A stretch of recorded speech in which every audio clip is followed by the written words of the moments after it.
All right, salute BlakGooseTV family, man. What's good with it?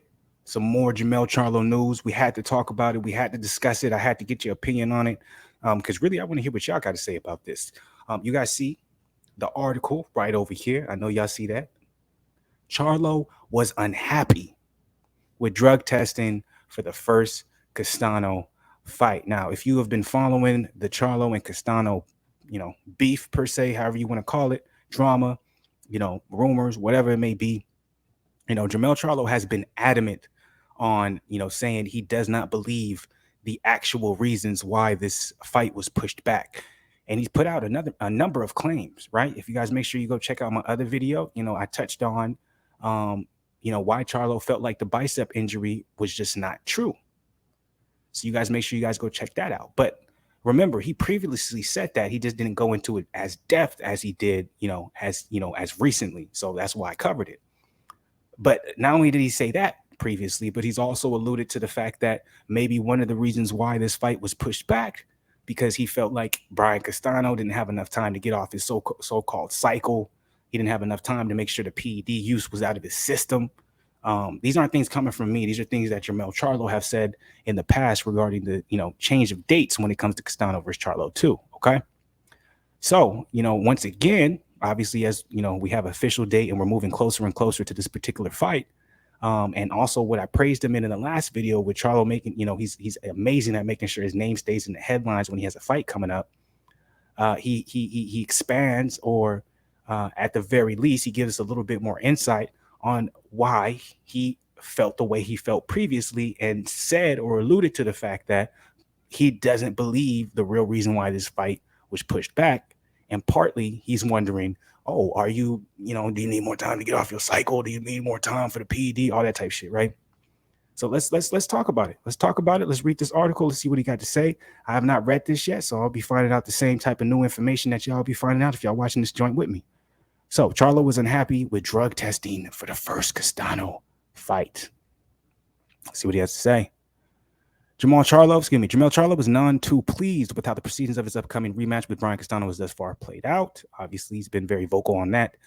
The 154-pound full unification class pitting Charlo's WBA, WBC, and IBF titles against Castano's WBO belt was supposed to take place March 19th.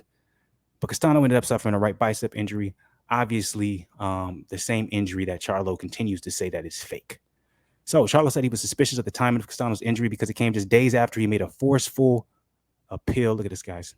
Charlo said he was suspicious of the timing of Castano's injury because it came just days after he made a forceful appeal to his representatives to make sure there was stringent drug testing. He said, I asked for legal drug testing, Charlo told Brian Custer on the Last Stand podcast. I asked him to take a drug test on Tuesday, and then all of a sudden on Thursday, he pulls out of the fight. I was told to be quiet. I'm sorry, I can't be quiet when I'm holding all these belts in the back. And your life is on the line and your family cares. So then I started thinking like, hold on, I must speak up. So that's interesting. So no matter what you guys want to say about Jermall or how you feel, previous video, go check it out. I'm one of the biggest Jermall Charlo fans. So I also know that when it comes time for the fight time, dude is so passionate about this sport. A lot of people don't understand when he speaks, he is speaking off of emotion. That's why people get taken back or they feel a certain type of way about it.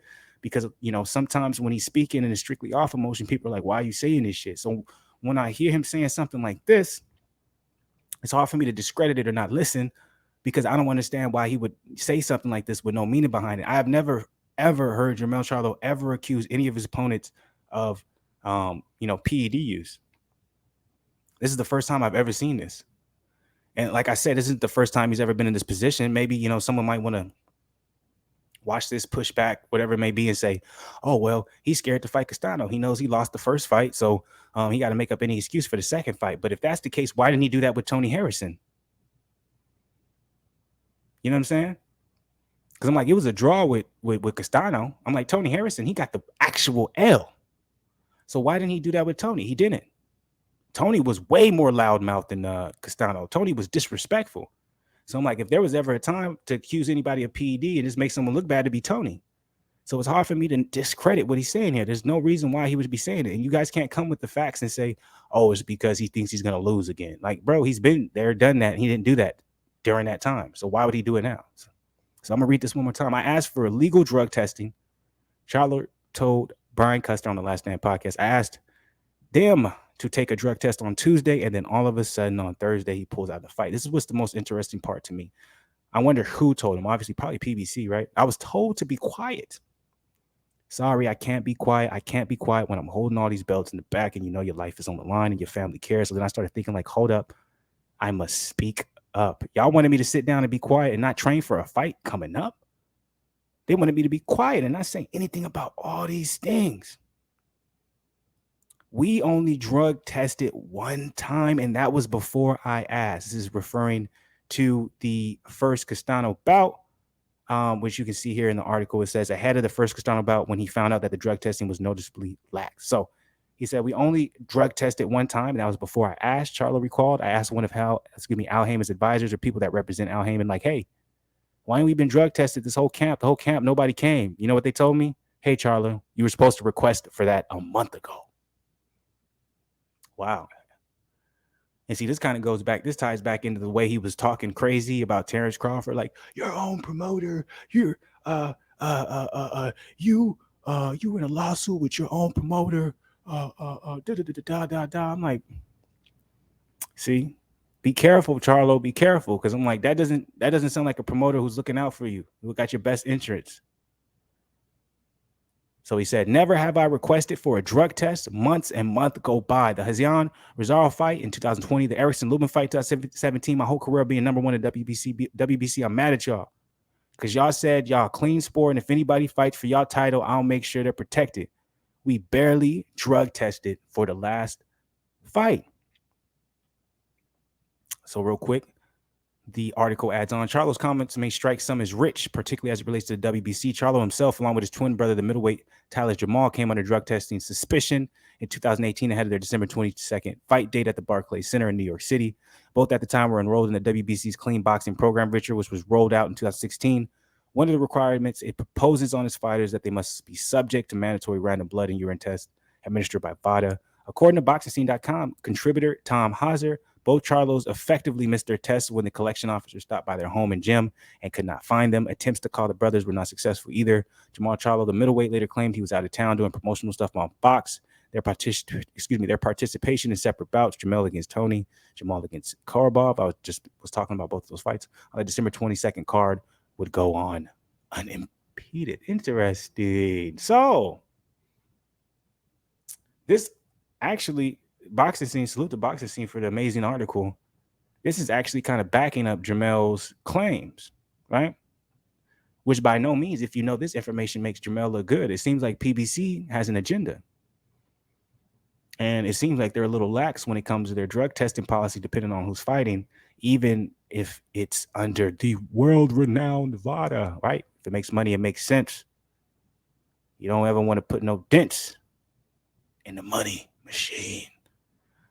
So Charlo continued, I knew it was a month approaching the original date of the rematch, and I contacted a bunch of people and said, hey, can y'all please make sure y'all doing the proper drug testing? I spoke with Al Heyman personally yesterday. He said drug testing will be heavy and it will be in depth. So I trust Al. Al is my guy. If you know Al personally, like I know him, he leads you to the victory. And that's it. That's interesting because he just made a statement earlier in this article saying, PBC, I thought you all were about, clean drugs. I can't trust y'all. So that's interesting.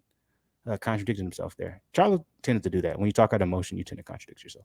These guys are from Argentina, Charlo said. Not to talk bad about Argentina, but when you know that the risk is very high, it's kind of be careful with those words, Charlo. You can't.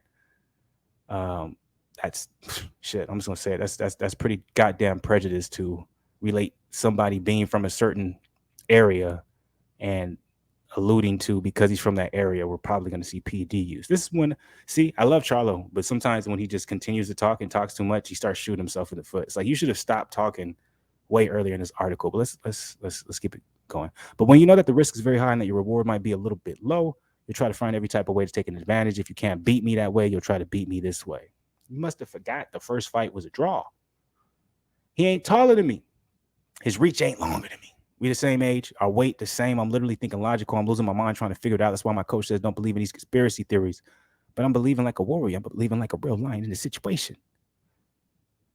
I don't believe he did PEDs. And if he did, you can take steroids for 6 months, 6 weeks, let it get through your system, rehydrate, wash it out, get it clear before they start testing you. I asked to be tested more than once in this situation with Brian Castano. I've spoken out about us being tested. I'm a clean fighter. I believe personally he didn't sustain the injury that he did. And let's go ahead and just sum all this up with the last quote from Charlo. They're still complaining about my gloves. They make me come and talk like this. Now we're deep in camp. I'm sparring and training. I'm getting my tour bus wrapped up here. I'm spending my money on my sparring partners training. I have Derek James coming in and out of town. We all spending money. And that will kind of just wrap up his whole entire rant, alluding, the whole entire time, alluding to the fact that Castano's not a clean fighter. What do you guys' thoughts on that, man? I just went through that, majority of that article. None of the things I said was based off of what I think. It was based off of what Jermall Charlo thinks. Jermall Charlo feels like Castano was a dirty fighter. He feels like there's PED use because he felt like there was a lackluster attempt of drug testing in the first fight, even though boxing scene pointed out that the same situation that happened with Castano actually happened with him against Tony Harrison. But I didn't see Charlo say anything then. Hey, I'm going to keep my opinion out of it right now. I want to know what you guys think about this particular article. Do you think Charlo has any basis or any foundation to stand on to accuse Castano of something so that could destroy someone's reputation, the things he's saying? And then to add on that, to talk about, Argentina and that's like, come on, bro, what are you doing? I'm a knockout artist, baby. That's what he needed to say at the end. He should have just been like, man, fuck all this. I don't care if he's on PEDs or not. I'm a knockout artist, baby. Hey, let me know what y'all think, man. Drop the comments below, man. Hit the like button. If you ain't hit the like button, subscribe to the channel if you're not part of the family. And as always, man, notification gang, because your boy dropping crazy content. I'm up out of here, man. I want to know what you think. Hey, yo, Jermall's wild. All I got to say is I hope he wins this fight, because if he doesn't win this fight and he's talking all this shit, especially with Castano being quiet on the other side, I don't know if he'll be able to recover for this. Who knows? I don't know. Maybe that's when you really need to take the Terrence Crawford out fight. I'm out of here, though.